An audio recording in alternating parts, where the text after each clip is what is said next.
오늘의 말씀은 우리 10대, 20대를 가지고 있는 자녀들을 데리고 있는 부모를 향해서도 말씀을 전하고 또한 손자, 손녀가 있을 것이고 또한 주일학교를 우리 또 바라보는 우리 부모의 입장에서의 자녀에 관한 어린이 주일의 설교를 할 것입니다. 오늘도 하나님의 은혜가 함께 하시기를 예수 이름으로 축원합니다. 하나님은 선하신 분이십니다. 선하신 그 하나님은 세상에 가정을 주셨고 그 가정 안에는 자녀들을 주셨습니다. 자녀들은 선물이요 하나님께서 주신 행복의 그러한 선물로 주셨는데 이 자녀들을 통하여 행복하기를 원하고 그 자녀들을 통하여 기쁨이 넘치는 가정이 있는가 하면 그 자녀가 행복이기를 원했지만은 성장하면서 그 자녀가 가정의 불행이 되기도 하고 힘든 어려움을 갖다 주는 그러한 근심거리가 되는 경우도 없지 않아 있는 것을 보게 됩니다. 이런 자녀들은 보석같이 귀한 존재이기도 하고 또 눈에 넣어도 아프지 아니할 정도로 소중하면서 한 사람이지만 사람이나 미숙한 자라고 하는 것을 잊지 말아야 합니다. 자녀들은 미숙한 자들로서 바로 그들이 성숙해질 수 있도록 만들어주지 않으면 양육하지 않으면 아이가 태어난 다음에 태어난 아이를 방치해두면 굶어 죽게 되어 있고 또한 고아원이 아무리 시설이 좋다 할지라도 아이들이 이름 모를 병에 시달리고 있는 것은 그 부모의 정서적 사랑과 이런 것들을 받지 못할 때에 받는 정서적인 병으로 인한 고통도 있다는 거죠. 이와 같이 사람에게는 또 특별히 어린아이들에게는 미숙하기 때문에 그들에게 성숙함을 위하여 그들에게 정말 보양하고 양육해야 하는 그 숙제가 남아있는 겁니다. 자녀들 교육 가운데 보면 인격의 85%가 6세 미만에서 결정이 된답니다. 그 이후에 것은 나중에도 성장되면서 영향이 되어지지만은 6세 이전에 가지고 있는 성품과 그 인격에 의하여 그 자녀들은 그 가운데에 옳은 길을 갖느냐 그렇지 않느냐를 결정하게 된다는 것을 이야기합니다. 잘 양육하는 자녀들에 대하여 양육하는 부분은 100명의 스승보다 낫다고 하는 귀하다고 하는 이야기가 있습니다. 그런 자녀들은 성장한 다음 나중에 추억의 박물관에서 거기서 하나씩 그 장을 열고 아버지 어머니와 있었던 그 추억을 하나씩 꺼내면서 그 가운데 웃기도 하고 울기도 하고 그 가운데 감사도 하고 감격도 할 수 있다는 것을 이야기하죠. 그러므로서 오늘 성경을 통하여 여러분들에게 세 가지의 말씀을 드리고자 합니다. 첫 번째는 자녀에 대하여 어떻게 말씀하고 있는가. 성경에 아비들아 너희 자녀를 노엽게 하지 말라라고 되어 있습니다. 아비들아 너희 자녀를 노엽게 만들지 마라. 이는 그 당시 바울이 있었을 그 당시에 여러분들이 성경을 보면서 아이와 여자와 아이 외에 몇 명이더라. 여자와 아이 외에라고 하는 말들을 여러분이 간혹 보게 되었을 겁니다. 이와 같이 여자의 인권이 없고 그리고 아이들에 대하여 그 인권에 대하여 그렇게 희박할 때 거기에 대해서 뚜렷하지 못할 그 시기에 모든 자녀들의 생사권은 아버지가 가지고 있더라는 거죠. 문화적인 그 부분에 대하여 보게 되면 아이를 낳게 되면 아버지 발 앞에 두게 된다는 겁니다. 아버지 발 앞에 둔 아이에 대하여 마음에 들면 그 아이를 안게 되고 안게 되면 그 아이는 아버지의 품 안에 어머니의 품 안에서 잘 자랄 수 있는 특권을 갖게 된다는 겁니다. 그러나 만약에 그 아이를 마음에 들지 않아서 쳐다보지 않고 그냥 지나치게 되면 그 아이를 버리든지 팔든지 노예로 보내든지 아니면 자녀 없는 가정에 아예 버릴 수 있는 그러한 것이 모든 생사권이 아버지에게 있기 때문에 이야기한다는 겁니다. 그래서 바울은 하나님의 음성같이 그들에 대하여 이야기하는 거예요. 만약에 안고 그 가운데 특권을 누리며 산 자녀들에 대해서는 정말 하나님의 복의 통로가 될 수 있지만 버림받은 아이들에 대하여 얼마나 그 마음에 상처가 크게 남아있을까 모른다는 겁니다. 그때의 자녀들에 대하여서는 생각하는 마인드가 노예요 하나의 소유물같이 여겼다는 겁니다. 그들에 대하여 바울은 말하기를 너희가 너희 자녀들을 대할 때에 인격자로 대우하고 인격자로 양육하고 키워라, 노엽게 하지 말아라 라고 말을 하는 겁니다. 여러분과 여러분의 가정에도 마찬가지로 부모님을 생각할 때에 좋은 것에 대하여 떠올리기보다는 여러분 부모에 대하여 해고해 볼 때에 얼마나 많은 상처가 남아있나요? 대부분의 사람들을 보게 되면 나는 아버지만 생각하면 살점이 흔들린다. 나는 아버지를 생각하면 잠이 오질 않는다. 아버지에 대하여 두렵고 무서운 분으로만 남아있는 것으로 있는 분들은 아닌지요. 그런 사람들을, 그런 부모들은 바로 그런 자녀에게 대하여 많은 상처를 주게 되면 노후의 마지막 나이가 들었을 때에 외롭게 되어집니다. 불효가 해서가 아니라, 불효자이기 때문이 아니라 아버지에 대하여 두려움과 어머니에 대한 그 마음속에 가지고 있는 상처 때문에 일평생 한이 맺혀 있는 것으로 돌아서 버리는 경우도 없지 않아 있다는 거죠. 그러므로서 우리에게는 정말 믿음으로 자녀들을 양육해야 할 의무가 우리 안에 있다는 거죠. 미국에 보면은 한 심리학자가 있는데, 미국의 심리학자가 50개 도시를 다니면서 청소년 아이들을 둔 그 부모에 대하여 그들에게 하루에 그 도시에 가서 강의를 하고 했다고 이야기합니다. 그런데 그 가운데 보면은 아이들이 부모에게 상처를 받고 나타나는 현상을 이야기합니다. 첫 번째가 상처를 받은 아이는 부모와 대화를 단절한다는 거예요. 말하지 않는다는 겁니다. 그래서 아버지 어머니와 이야기하고 싶어 하지 않으면 부모님은 그거를 대수롭게 여기지 않고 그에 대하여 무시하게 된다는 거예요. 그렇게 될 때에 자녀들은 더 2단계로 나아가 감사를 상실하게 돼버리고, 그러고 난 다음에 부모는 그에 대하여 서운한 마음을 갖고 표현할 때에 그 아이들은 상대적으로 고집을 부리기 시작한다는 겁니다. 그래서 이렇게 저렇게 자기의 고집을 꺾지 아니하고 부모에 대하여 자기의 고집을 내세운다는 거예요.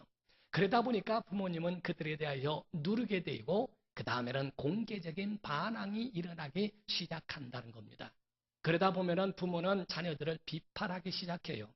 너 때는 나 어렸을 적하고 다르구나. 나 어렸을 적에는 이렇게 하지 않았다. 나 어렸을 적에는 부모 앞에 그런 것은 절대 있을 수 없었다. 라고 하는 비교적인 이야기를 하면서 자녀들을 누리려고 하지만 자녀들은 자기 부모에게서 더 이상 위로와 더 이상 어떤 긍정적인 것을 받을 수 없다고 판단했을 때에 포기하게 된다는 거죠.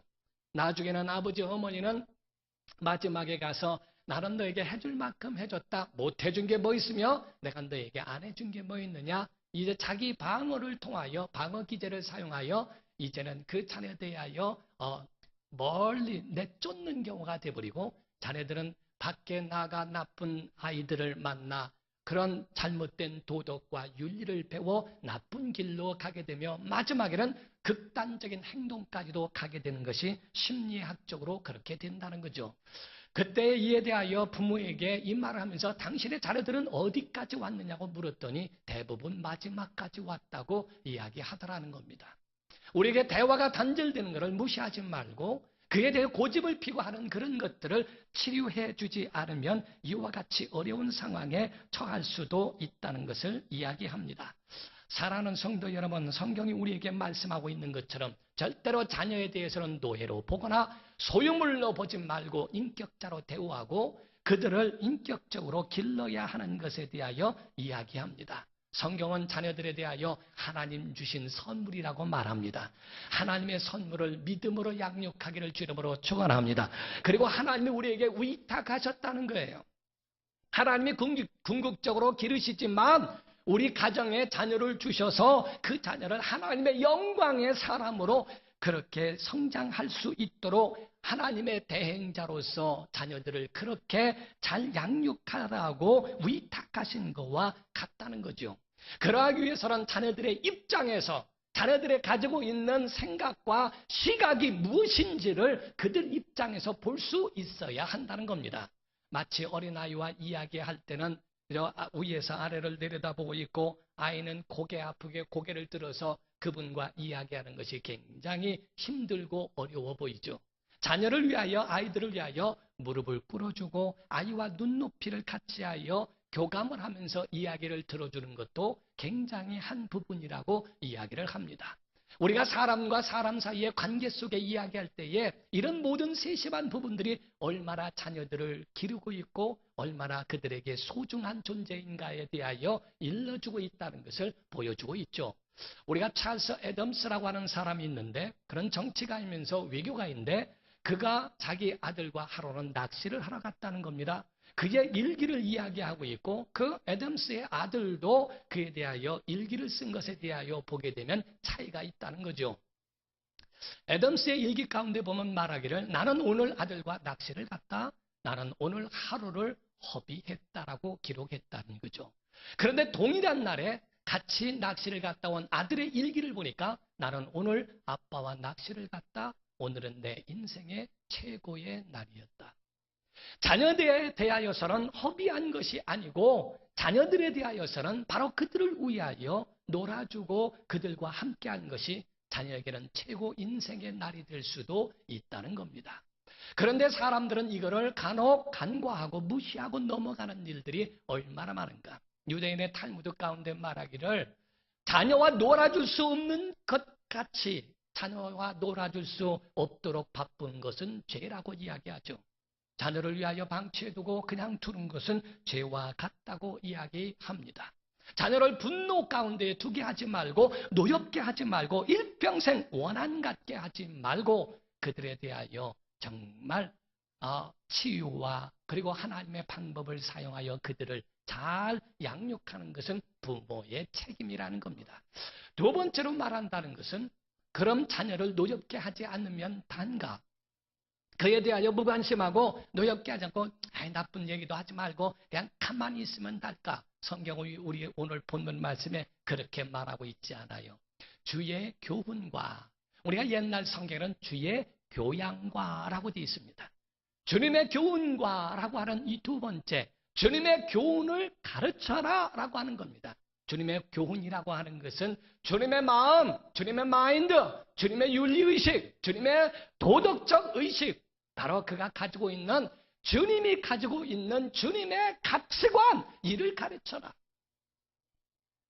오늘날 교인들 가운데에 여러분 주님의 뜻대로 살기를 바랍니다 할 때에 반대하는 사람 하나도 없습니다. 하나님이 원하시는 하나님의 영광을 위하여 삽시다. 아멘. 모든 사람이 다 아멘합니다. 그러나 무엇이 하나님의 영광을 위하여 사는지는 몰라요. 하나님의 뜻대로 살자는 소리는 듣습니다. 맞습니다. 무엇이 하나님의 뜻인지를 몰라요. 무엇이 우리가 살아가야 할 가치관이고 어떤 마인드, 어떤 마음으로 가져가며 살아가야 할지에 대하여 아이들에게 과연 일러주고 있는가? 자녀들에 대하여 정말 주의 교훈입니다. 기독교 안에서는 세상적인 것이 아니라 주님이 가지고 있는 주님의 가치관을 그들에게 가르치고 있고 일러주고 있으며, 말뿐 아니라 자기의 행동과 자기의 모습과 자기의 삶으로 그들에게 보여주고 있는가? 세상적 가치관, 인류대학을 나오고 인류 직장을 들어가 인류적인 그런 호화로운 집을 에서 살고 인류적인 그러한 삶을 살며 인류 배우자를 얻고 그리고 인류 자녀들을 낳아 인류로 키우고 자기는 인류로 늙어 인류 무덤에 들어가는 것, 얼마나 허망하고 얼마나 그 마음속에 정말 불행한 삶일까? 세상에 사는 사람들도 가치관이 뚜렷한 사람들이 있다는 거죠. 구소련의 라이바코프라고 하는 사람이 있는데, 그런 소설가로서 소설 가운데 공산주의에 대한 비리와 그런 스탈린에 대한 것에 대하여 적나라하게 그에 대하여 잘못된 점을 지적하고 있었다고 그래요.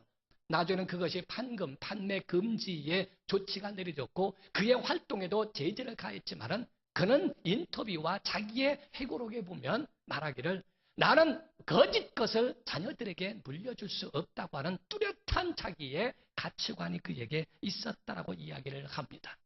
파키스탄에 보면은 부토라고 하는 여사가 있는데 그런 이슬람권에 있으며 여성의 권위가 없는, 그래서 차도를 쓰고 하는 그러한 여인으로서 자기의 그 여성 인권이 없는데도 35세 그 가운데에 35세 여성 수상이 될 정도로 그렇게 산 사람이 있었다고 그러죠.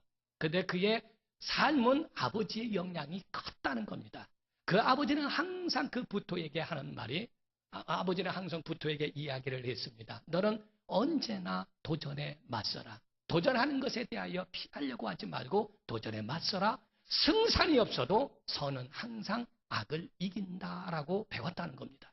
그의 모든 삶에 대하여 이와 같이 아버지의 가르쳐준 그 가치관이 자기의 모든 삶을 뒤바꿔 놨다는 거죠. 어떤 목사님의 간증을 들어보면 이런 이야기가 있어요. 어렸을 적에 자기 부모님이 목사님이에요. 어머니는 사모님이시죠. 할머니가 그렇게 자녀를 위하여 주의 종 되기를 위하여 기도했으므로 목사가 된 다음에 목회지에 보내고 자녀를, 그러니까 손자들을 그 할머니 손에서 키웠다는 겁니다. 그렇게 키울 때에 중학교 2학년까지 할머니 밑에서 자라면서 시골에서 농사를 짓는 일을 하면서 공부를 했다는 거예요. 아버지의 얼굴을 보는 것보다는 할머니 밑에서 성장을 했는데 그 할머니는 새벽에 일어나 기도하며 그 손자와 자기 아들의 목회를 위하여 눈물로 기도하는 할머니셨다고 이야기를 합니다. 그런데 그 목사님 어릴 적이었으니까 하루는 콩밭에서 콩을 뽑고 막 하다가 물집도 생기고 손도 아파서 그래서 할머니에게 이야기한답니다. 할머니, 물집도 생기고 몸도 아프고 그러니까 이제 그만하지요. 할머니는 아무 소리 하지 않고 한마디 한답니다. 죽으면 썩을 몸 아껴서 무엇하리. 이 말씀 한마디 하시고 그냥 일하신다는 거예요. 그래서 할 수 없이 할머니 따라가면서 입이 쑥 나와가지고 일을 끝까지 마무리를 했대요. 유학 가서 공부할 때 너무나 힘든 일들이 많을 때에 할머니의 그 한마디가 기억이 난답니다. 죽으면 썩을 몸 아끼면 무엇하리. 그래서 그런 어려운 시절도 다 이겨낼 수 있었던 건 할머니의 그 말 한마디가 그에게 대해서 굉장히 큰 영향을 줬다고 이야기합니다. 어떤 때는 실망해서 그냥 소침에 가만히 있을 때면 할머니가 말씀하기를 노루를 못 잡아도 범을 잡는 것처럼 힘써라. 노루를 못 잡아도 범을 잡는 것처럼 모든 일을 그렇게 적극적으로 하라고 이야기를 하셨다는 거죠. 나중에는 반항하는 마음이 생겨가지고 나 오늘 농사 안 하고 나 좀 낚시 좀 갔다 오겠다고 얘기했더니 할머니 다른 말 안 하시고 들성 부른 나무는 떡잎부터 알아본다. 그래서 떡잎이 내가 안 좋다는 얘기인가? 아이 그 소리도 뒤로 하고서 낚싯대 메고 나가는데 뒤에다 대고 할머니 한마디 하시더래요. 집에서 새는 바가지 밖에서도 샌다. 낚시하는데 재미가 하나도 없다는 겁니다.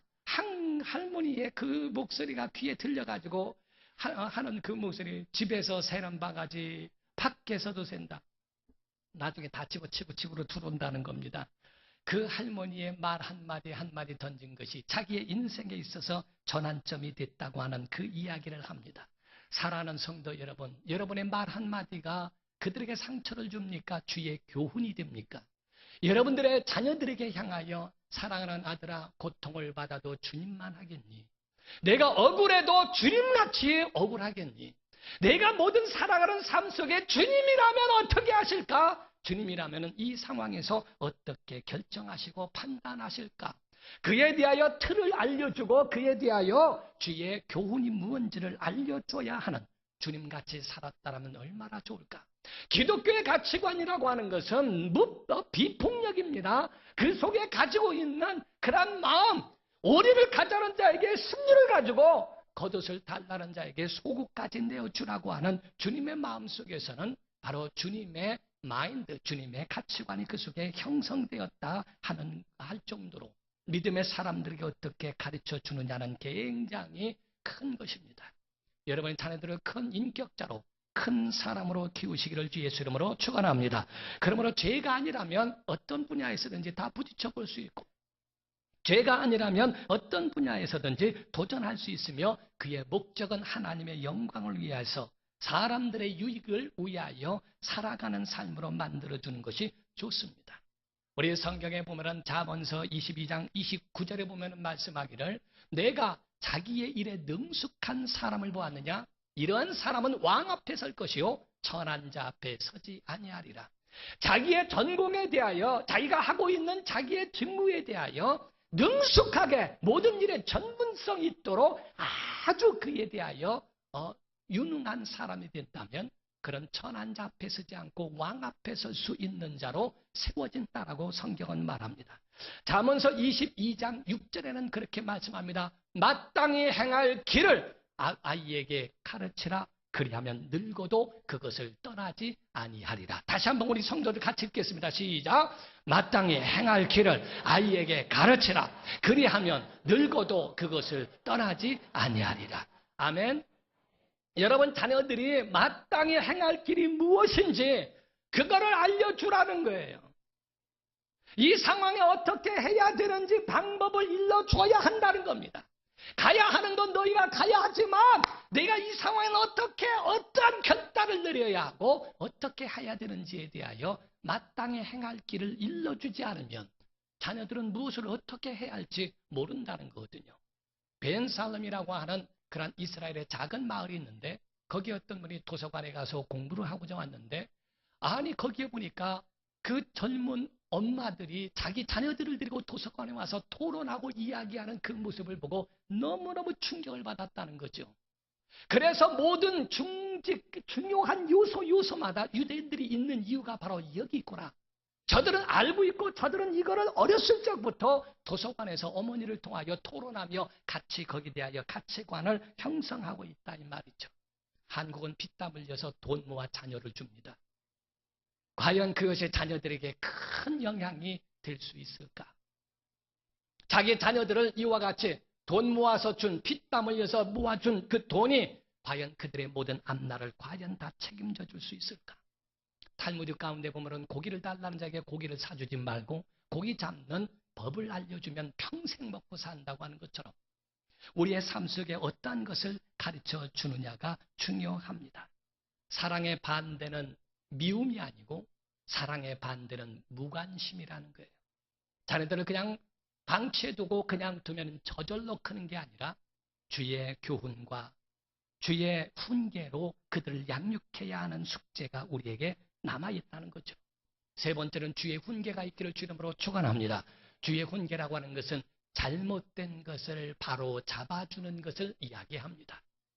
주의 교훈이라고 하는 것, 그것은 바로 주님의 마음과 주님의 가치관을 알게 하는 것이지만은 훈계라는 것은 옳은 길을, 잘못된 것을 바로잡아 옳은 길로 가게 만들어주는 것을 이야기합니다. 말로만이 아니라 행동으로 보여줘야 한다는 거죠. 잠언서 13장 24절을 보게 되면 말씀하기를 내를 아끼는 자는 그의 자식을 미워합니다. 자식을 사랑하는 자는 근실이 징계하느니라. 여기서 징계라고 하니까 무슨 크나큰 체벌을 뜻하는 얘기가 아닙니다. 그 아이가 깨달을 수 있을 만큼의 그런 체벌은 있어야 한다는 거죠. 어떤 정말 훌륭한 아버지는 자녀를 때리기 전에 자기의 다리를 먼저 때렸다고 하죠. 자기의 손바닥을 먼저 때리고 그 아이의 손바닥을 때리던 종아리를 때릴 때 먼저 자기를 먼저 때리고 내가 너를 가르치지 못한 아비의 어미의 잘못이라고 하고 자기를 때린 후에 자녀들을 때렸다고 이야기를 합니다. 깨달을 수 있게끔 만들어주는 그 아버지의 마음에 매라고 하는 그 징계라고 하는 것은 잘못된 것을 바로잡기에 맞다고 이야기를 합니다. 잠언서 22장 15절을 보게 되면 말씀하기를 아이의 마음에는 미련한 것이 얽혔으나 징계하는 채찍이 이를 멀리 쫓아내리라. 또 잠언서 29장 15절에도 말씀합니다. 채찍과 꾸지람이 지혜를 주거늘 임으로 행하게 버려둔 자식은 어미를 욕되게 하느니라고 이야기합니다. 사랑하는 성도 여러분, 여러분은 삶 속에 어떤 마음인지 자기 자녀들이 잘못된 길을 가고 있어도 전혀 상관없어요. 미국의 어떤 목장 모임, 우리 같은 목장 모임에 갔는데요. 자녀들이 어떻게 사나 상관없이 하고 있으니까 그런지 이 아이가 집에서 동생 때리는 그 버릇 가지고 와서 집사람들 머리를 때린대요. 와서 여기 가서 쥐어받고 저기 가서 쥐어받고 자기 가지고 있는 그 습관 따라서 거기에 있는 목장에 집사람들을 그렇게 때려주는 것을 보고도 얘가 이래요 이러고 만다는 거예요. 분통이 터지고 그 속에 답답해 아주 이름 말할 수가 없다는 겁니다. 어렸을 적에 잡지 못하니까 커서는 절대 잡을 수가 없어요. 선을 긋고 그 선을 넘어오는 것이, 부모의 선을 넘어오는 것 절대로 용납하지 말고 그에게 일러주고 바로 잡아줘야, 그래야 그 자녀들의 앞날을 보장할 수 있는데, 선을 넘어오던 뭐를 하던 방치던 것이 사랑인 줄로 오해하지 말라는 겁니다. 화초라고 하는 것과 같아서, 자녀들은 화초와 같아서 화초에 물을 너무 많이 주면 썩습니다. 화초에 거기에 관심 두지 않고 물을 주지 않으면 말라 죽습니다. 썩어 죽든 말라 죽든 화초에는 적당한 물이 필요하고 그 화초에 합당한 물이 필요한 것처럼 자기 자녀들에게 너무 칭찬만 많고 거기에 대하여 그 아이가 잘한다 거기에 대하여 잘못된 것을 바로잡아 주지 않으면 큰 문제가 일어나죠. 또 자녀들에게 계속적으로 기를 죽이고 그에게 대하여 체벌만 하고 상처를 주게 되면 일평생 부모와 단절하고 사는 자로 세워질 수도 있다는 거예요. 사랑하는 성도 여러분, 가정사역의 성공자가 되기를 주름으로 축원합니다. 여러분 자녀에게서 하나님 쓰시는 하나님의 영광을 위하여 쓰임받는 믿음의 자녀들이 나오게 하시기를 예수 이름으로 축원합니다. 때려도 얼굴을 때리지 말라는 거예요. 인격을 모독할 수 있는 것으로 때리지 말고 그 자녀에게서 정말 반드시 때린 다음에 징계가 있은다면 안아주고 그에게 설득해주고 함께 울어주고 함께 상처를 치유해주는 것은 먼 훗날에 그 부모에 대하여 존경심을 갖게 할 수 있는, 또 정말 극한 상황에서 자기를 바로잡을 수 있는 사람으로 변하고 성숙하게 만든다는 겁니다. 사랑하는 성도 여러분, 기도하는 자녀는 망하지 않습니다. 눈물의 자녀는 망하지 않습니다. 경건의 모습을 보여준 그 부모의 자녀는 망하지 않습니다. 그런 교회가, 그런 가정이 우리 교회 되기를 예수 이름으로 축원합니다. 기도하겠습니다. 이 시간에 다 같이 동성으로 기도하실 때 하나님 우리에게 건강한 가정을 이루게 하여 주옵소서 하고 정말 노엽게 하지 아니하며 주의 교훈을 그들에게 알려주며 훈계로 잘못된 것을 바로잡아 줄 수 있는 지혜로운 부모가 되게 하시고 또 할아버지 할머니 되게 하시고 주일학교 아동부 교사가 되게 하셔서 정말 이런 아이들로 하나님의 마인드, 주님의 마인드로 성장시킬 수 있는 주의 사람 될 수 있도록 우리의 삶을 붙잡아 달라고 다 같이 간절한 마음으로 통성으로 기도하시겠습니다. 살아계신 하나님 아버지, 주님의 은혜와 사랑을 감사를 드립니다. 복의 복을 더하시고 은혜의 은혜를 더하시고